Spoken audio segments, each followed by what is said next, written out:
Good morning. এখন বাজে ভোর 4:30।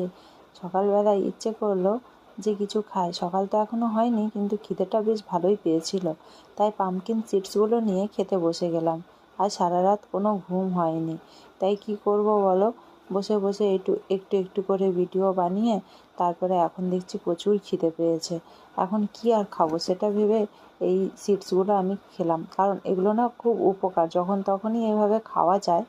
আর এটা শরীরের জন্য প্রচুর উপকার। পাম্পকিন সিডসের উপকারিতা কি বলবো, এর মধ্যে ভরপুর পরিমাণে ফাইবার রয়েছে, প্রোটিন রয়েছে, ওমেগা 3 রয়েছে, যেটাতে আমাদের এনার্জি তো অনেক বেশি পাওয়া যায়, তার সাথে আমাদের শরীরটা অনেক বেশি ভালোও থাকে। তো চলো, এগুলো খাওয়ার পর কিছু টুকিটাকি কাজ সেরে নিয়ে আমি চলে এলাম সকালের খাবার খেতে। তো সকালে আমি একটু ব্ল্যাক টি খাই। এখন বাজে সকাল প্রায় 9টা। সকালে এমটি স্টমাকে আমি চিয়া সিডস খেতাম আগে, কিন্তু ইদানিং চিয়া সিডসের একটু প্রবলেম হতে তখন আবার ড্রিঙ্কসটা চেঞ্জ করেছি। কফির মধ্যে লেবু দিয়ে এইভাবে খাই, এর মধ্যে কোনো সুগার অ্যাড করি না। তো ওটা খাওয়ার 1 ঘন্টা পরে আমি রুটি আর ঘুগনি নিয়ে খেয়ে নিলাম। আর বাইরে কত পরিমাণে রোদ উঠেছে দেখো, প্রচুর রোদ উঠেছে।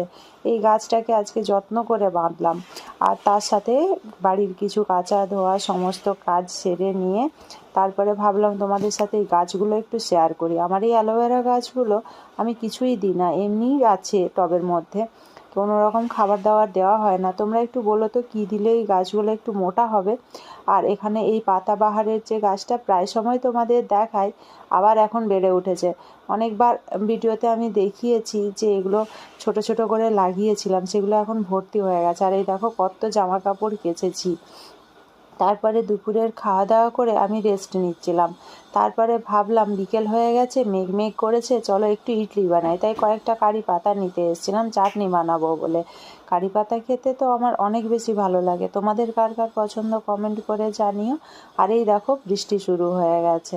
তো এই বৃষ্টির সাথে দুটো কারি পাতা নিয়ে চলে এলাম। রুমে ঢুকতে না ঢুকতেই কি জোরে বৃষ্টি এলো, প্রচুর পরিমাণে বৃষ্টি হচ্ছে। জেঠিমার গাছে প্রচুর বাতাবি হয়েছে, দুটো বাতাবি এমনি থেকেই পড়েই গিয়েছিল, তাই জেঠিমা বললো একটা তোমার একটা আমার। আমি একটা রেখেছিলাম, কিন্তু এই দেখো বাতাবিটা কত আশা করে কাটলাম, কিন্তু পুরো বাতাবিটাই ভেতরে পচা নষ্ট হয়ে গেছে। যাই হোক, ওটা ফেলে দিয়ে আমি এদিকে ইডলির ব্যাটারটা তৈরি করে নিলাম। ইডলির ব্যাটার তৈরি করা বা কীভাবে আমি ইডলি করি তার ভিডিও তোমাদের সাথে আগে একবার আমি শেয়ার করেছি, অনেকবার না। তো সেখান থেকে তোমরা দেখতেই পারো। তো দেখো আমি এখানে ইডলি বানিয়ে নিয়েছি আর চাটনিও বানিয়ে নিয়েছি। ইডলির সাথে আমার এই চাটনিটা খেতে খুব ভালো লাগে।